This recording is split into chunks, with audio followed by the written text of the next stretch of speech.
in the last few years, individuals with better access to social media going to only increase the opportunities because people can niche down and find more clients that they want. So that works both from a marketing perspective to find those clients, but also as a client looking for a professional, social media is an option for them to search for that.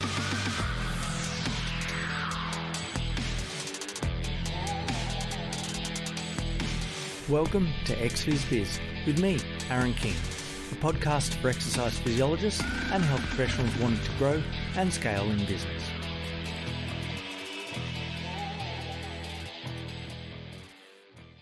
Welcome to the first episode of Phys for 2023. The one thing that I thought it was important to address to start the year off is the trends in the business of exercise physiology. Now, some of these are what I can see on the horizon. Some of these are what I feel is working the best for myself, and also just where I think it's going in the more immediate future. So first and foremost, the first one to address is third-party schemes. What I think is going to be happening with these, in my opinion, and I've said it for the last number of years. I think I started saying it in about 2017 when I started the current Fit Clinic, was that third party is risky to base an entire business model on. For example, our facility is 60% private. We have our own facility and there's a number of third party options as well, but it is not solely reliant on third party. Why?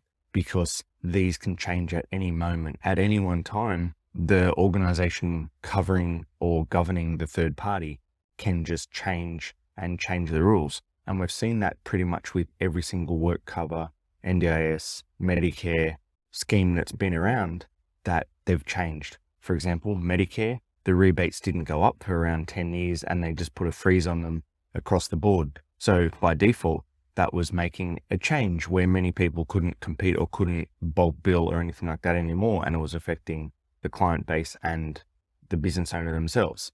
With NDIS, there's obviously some rules, regulations that's a little bit more open at the moment, but that could change in the future as well. So anything can happen there with any changes. And also with work cover, they've changed the fees, they've changed the restrictions or abilities for EPs and other health professionals to treat and even collaborate and things like that. So sometimes the model is not always evidence-based, it's financial-based from the side of work cover or CIRA or whoever's governing the program, and they might change things again in the future. So we can't rely on that. And for EPs, they have changed the fee structure and changed the timings and things like that. So if you had an entire business that was focused on seeing work cover clients, your income may have dropped in half, but your admin may have gone up as well. So for those that have seen that change and gone through that change, they'll know what I'm talking about, where from our point of view, they've decreased the time that you can see a work cover client. And in my view, physiotherapy works different to exercise physiology, chiro, podiatry, things like that for work cover clients, because there's a little bit different things involved. Yes, there's exercise prescription, but there are other steps that an EP can take within their scope that should see it sitting on a different funding model. So in my view, that private is going to only increase, and it should increase, and people should be focusing on seeing private clients first and foremost as the main income generator. Now, obviously we don't want to talk about clients as income generators, but at the end of the day, if you're not seeing enough clients, you're not generating enough income, you can't help anybody, even if you're not in it for the financial side of things. Now, moving on, clients are going to have choice and availability. Because yes, there's face-to-face clients and they're still bound by geography to a degree. Some people will travel quite a distance, but the majority of people that you'll see will be within a 5 or 10K radius. But people have choices and availabilities. They are aware that there is more health professionals, there's more exercise physiologists around and available. EP is still working its way into the common language, and it's maybe not as common as other allied health professionals, or known rather, but it's getting there. It's definitely a lot better than when I started out a couple of decades ago almost. So I just think there's been some benefits to the pandemic, if you can call it that, and I probably don't like to call it that too much, but there has been some benefits to exercise physiologists and health professionals in general. It's given them and us choices and availability to see clients, whether it be via telehealth, via just online training or education, or face-to-face as well. or having some form of hybrid model as well, which means that you see them both online and offline at the same time. So that's probably, in my view, the benefit. Like, we started an online coaching program, online training programs, online support programs, and we've retained those even though, yes, the pandemic's still going, but the lockdown portion of it has ceased. So we've retained the improvements to the business from that. So clients are going to have choices and availabilities to see you, but also we have choices and availabilities to see clients as well. Now, moving back a little bit to the first one that I mentioned with the third party, you can essentially make your own niche, make your own third party. And I think that's what's going to happen a little bit more. People are going to niche down a little bit more, and they probably should, to be honest, because there are so many people available. And if you're everything to everybody, you end up being nothing to nobody. The people that do better have a niche or a couple of niches. There are some generalists as well, and they work, but the people that probably grow and drastically outperform others are ones with a niche, which sometimes sounds counterproductive, that you see less of a type of person, but you actually have more of that type of client available to you. And then you end up being better at your work, I guess, like any expert in any field. Rather than being a generalist, I think there are going to be more people that are going to niche down, seeing the types of clients that they want or can and are actually better off seeing. And it's probably going to work beneficially for both parties. Obviously, if you've got a specialist in one area, then they're going to be excellent at that area, but also you're going to enjoy, as a health professional, the people that you see. But keeping in mind that just because you have a niche, it doesn't mean that you're restricting yourself to not seeing anyone else, unless you really don't want to, or are not the best person and you're happy to refer that out. But at the end of the day, your niche is not just your target market. Your target market is still a little bit wider than that, but you can have a dominant population, I guess you would call it, of the niche that you enjoy. And with social media and people having better access to social, there are some pros and cons of social media and health professionals on social media, and I'll address that in a moment.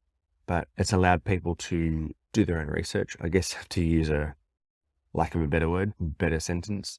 So it's allowed people to research different areas that different health professionals that they want to be helped. And in my view, probably there's a lot of drama in social media as far as the algorithm supporting black and white statements, and it supports controversial opinions, but also black and white statements. But I don't think there's black and white statements in allied health as much as social media would. The answer is generally it depends, and the correct answer is it depends, and it's a case-by-case basis rather than if you have this, do this. But that seems to be what works on social media. So it does have some problems, and I think that is being addressed to a degree, but I don't think it's going to have an impact in the next 12 months because it's going to be based on whatever the social media algorithms support and push. That's what people are going to do.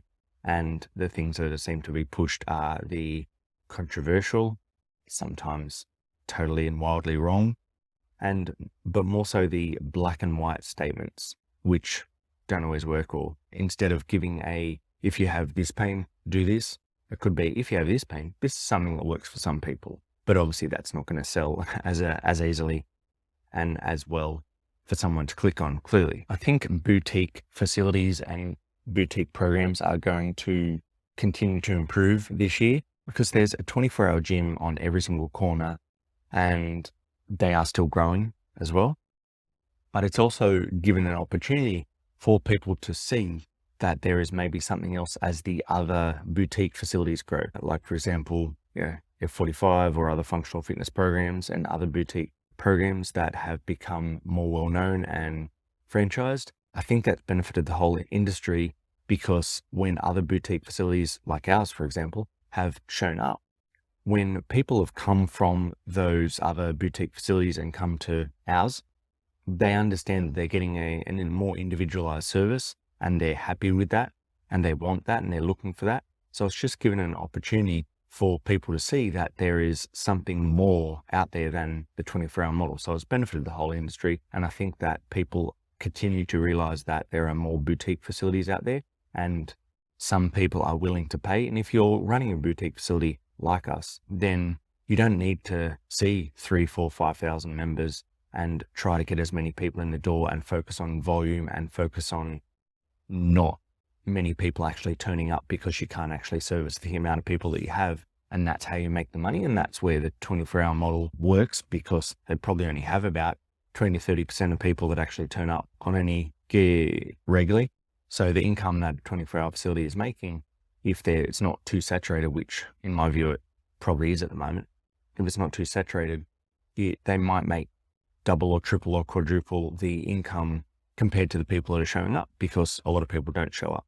And there's a correlation between paying more and showing up more, which is, I don't think odd, but basically if you invest more into something, you're probably more likely going to do something. But that's not just to say to increase your prices. Maybe they are low, but it's not to say just increase your prices, but you need to provide more value for that if you are increasing your prices to show that you're providing a more personalized service. So the important factor is people are going to realize that there are more than the 24-hour models out there, and are potentially going to seek out more boutique facilities. So if you've got a bit of a niche, you've got a bit of a style, you're promoting that, you might even have groups, individual services, there could be a thing around that, then it's going to give you an opportunity to create a community, create a culture, and also create a product and a program for people to be helped outside of the 24-hour model. And that goes into my next thing, that community, culture, and networking are probably going to be the most important things that you can focus on when you're seeing clients. Culture comes from the top, it comes from the community, and you set the rules and you act accordingly to that. And then so do your team, your staff, and then so do the members. And then it creates a community. Every facility says they have a community. Some do, some don't.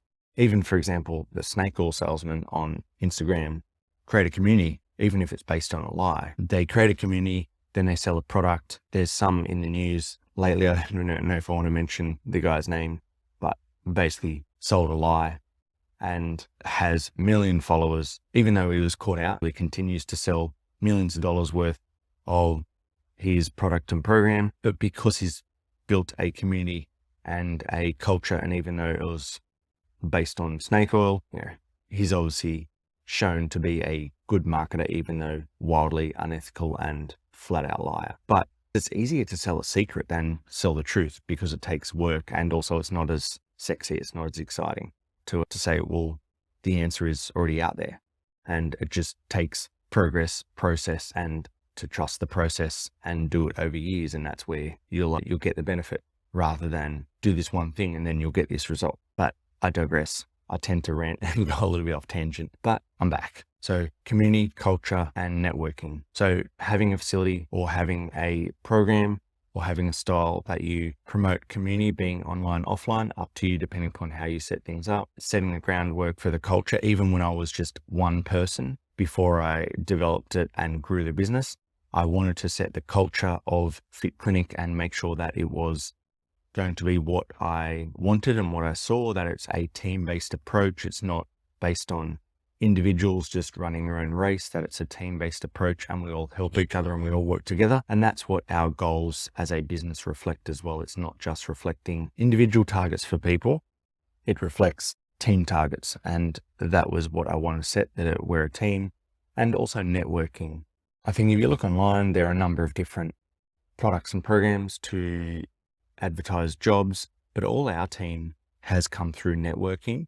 And many of the other business owners that I speak to, networking, student placement, they've probably been the biggest areas that people have hired great recruits. I just think from a business owner, it's risky to hire someone that you don't know, that you just chat to for half an hour or an hour or something like that, because it is, it's hard to get a real gauge of whether that person fits your culture and fits what you're looking for. And also vice versa, for the health professional looking for work, then it obviously is hard for you to gauge how you fit that team as well. So it's vice versa. It's not just a one-way street here. So if you're looking to grow, expand both as a business owner and also as a health professional, then focusing on networking, I'd say that's probably one of the biggest things as well, because it still comes down to who you know being important. You definitely need to know the what, but who you know is very important in getting places and understanding, because it's a small industry and you end up getting to know a lot of people over the time. But also, if you're on a student placement, for example, and you don't commit, you don't try, you don't do anything there, and you just want to tick the box, then that's shown and that's known, and it obviously might reflect on your placement and your future opportunities to work as well. So you should commit to whatever you're doing in your industry and do it well, because it's a small community. Networking is important, culture is important, community is important, and that's going to only be more important as the year progresses. And moving on, the last one that I wanted to address, at the moment, there are more jobs than people.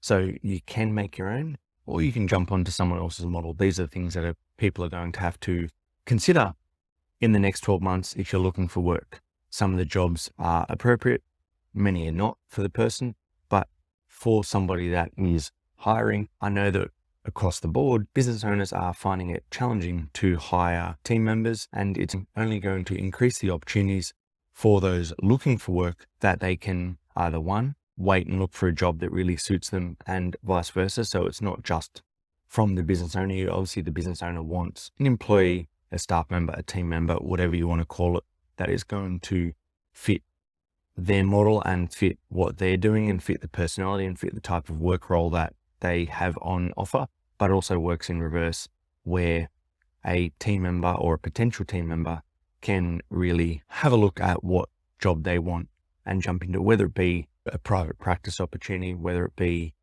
a case management opportunity, whether it be a health promotion opportunity, or some other opportunity that they might want to jump on. So some people are going to make their own work, own jobs, and go out on their own. But then there'll also be opportunities in 2023, especially the Fit Clinic, to jump onto our model and what we're doing as well. But I'm not saying that just because that's the only opportunity out there, because the benefits of jumping onto someone else's model, whether it be in a franchise, as an example, if you're jumping onto a franchise, there are maybe some higher initial outlay, but you jump to, year 3 or 5 in the business straight away without it being too much of a drama. And then you'll get to being profitable. So you would rather have 80% or 90% of a successful model rather than having 100% of something that doesn't work. So at the end of the day, people are going to decide what kind of work role they want to go into.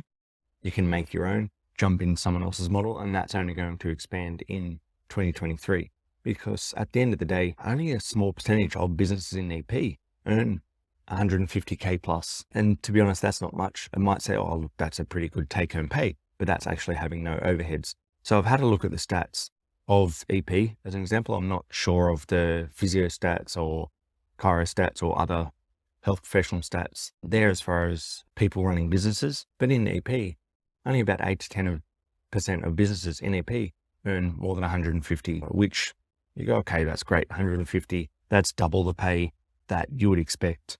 I wouldn't say a decent salary, but that's not as much when you have some overheads. If you're paying for a small facility, paying for some equipment, things like that, you have a team member, that's still probably running at a loss, big loss, especially if you have a team member. So it does take a fair bit of overheads to run a business, but it still can be profitable and suitable when it suits you and if you do it in the right way.